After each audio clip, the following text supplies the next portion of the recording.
Jidher li Simon Busuttil se jibqa' jinsisti li jżomm is-siġġu parlamentari tiegħu u meta mitlub jikkummenta dwar dak li qal dwaru Mario Galea, wieġeb li se jaġixxi b'rispett lejn dawk l-20,000 li vvotawlu u għalhekk mhux se jikkummenta. Mario Galea qal li Simon Busuttil għandu jċedi s-siġġu parlamentari tiegħu la darba jinħatar kap ġdid. Dwar dan il-messaġġ ċibes ta' Mario Galea li ilu deputat parlamentari għal 25 sena, il-Malta Independent saqsit lil Simon Busuttil.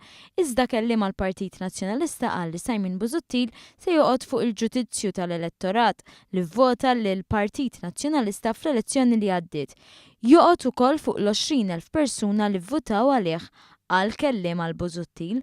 Mario Galea konferma wkoll dak li ilna li żvelajna żmien.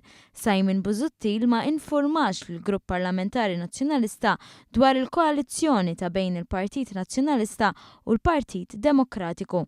Bid-deputati nazzjonalisti skoprow mill-midja. Il-Malta Independent batet mistoqsijiet ukoll lil Busuttil dwar dan il-ftehim, iżda Busuttil ma weġibx il-mistoqsijiet hawn ukoll. Ir-riżultat elettorali diżastruż li kiseb il-Partit Nazzjonalista fl-elezzjoni li għaddiet żied il-firda fil-Partit Nazzjonalista u Simon Busuttil kien deskritt bħala totalitarju u awtoritarju.